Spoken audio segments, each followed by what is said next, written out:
مشکات المصابیح میں ہے، حضرت معاذ بن جبل رضی اللہ تعالی عنہ روایت کرتے ہیں کہ سرکار دو عالم صلی اللہ علیہ وسلم نے انہیں یمن کی طرف حاکم بنا کے بھیجا اور سرکار ساتھ تشریف لے گئے اور سرکار وصیتیں فرما رہے تھے۔ شان یہ تھی کہ حضرت معاذ رضی اللہ تعالیٰ عنہ سواری پر سوار تھے اور نبی کریم صلی اللہ علیہ وسلم ساتھ ساتھ چل رہے تھے اور آپ کو وصیت فرما رہے تھے۔ اور سنت مبارکہ بھی یہی ہے کہ کسی کو ودا کرنا ہو تو آگے تک چل کے اس کے ساتھ جاتے ہیں اور اسے ودا کر کے آتے ہیں۔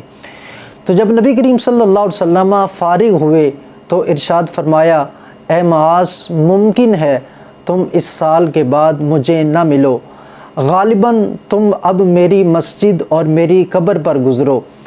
تو جناب معاذ رضی اللہ تعالی عنہ رسول اللہ صلی اللہ علیہ وسلم کی جدائی سے گھبرا کر بہت روئے۔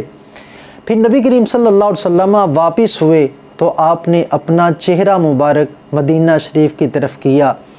آج حاجی 14 صدیوں کے بعد جب سرکار دو عالم صلی اللہ علیہ وسلم کی بارگاہ میں حاضری دے کے واپس آتا ہے تو جو اس کی کیفیت ہوتی ہے وہ بیان نہیں ہو سکتی۔ اس طرح کی کیفیت اور حالت ہوتی ہے، بدن سے جان نکلتی ہے، آہ سینے سے تیرے فدائی نکلتے ہیں جب مدینے سے۔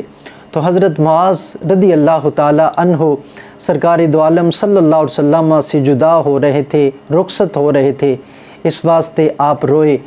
تو سرکار دو عالم صلی اللہ علیہ وسلم نے جب اپنا چہرہ مبارک مدینہ شریف کی طرف کیا پھر ارشاد فرمایا، ان اول الناس بی المتقون من کانوا وحیث کانوا۔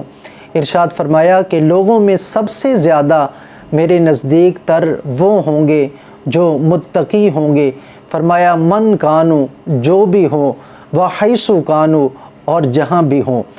تو اس حدیث پاک میں نبی کریم صلی اللہ علیہ وسلم نے جہاں حضرت معاذ بن جبل رضی اللہ تعالی عنہ آپ کی جدائی اور غم کو آپ نے دور کرنے کے لیے انہیں خوشخبری سنائی، وہاں قیامت تک آنے والے مسلمانوں کے لیے یہ خوشخبری ہے کہ جو بھی اپنی زندگی تقوی کے سائے تلے اور تقوی کو اپنا اوڑھنا بچھونا بنا لے گا، اللہ تعالیٰ کے ڈر اور خوف سے زندگی گزارے گا، تو فرمایا وہ جو بھی ہو جہاں بھی ہو، فرمایا وہ میرے قریب ہوگا، اس دنیا میں بھی قریب ہوگا اور آخرت میں بھی قریب ہوگا۔ یہ خوبصورت وظیفہ اور اس میں طریقہ بتایا سرکار نے اپنا قرب پانے کا کہ تقوی کے سائے تلے اپنی زندگی گزارے گا تو فرمایا وہ جو بھی ہو جہاں بھی ہو وہ میرے قریب ہوگا۔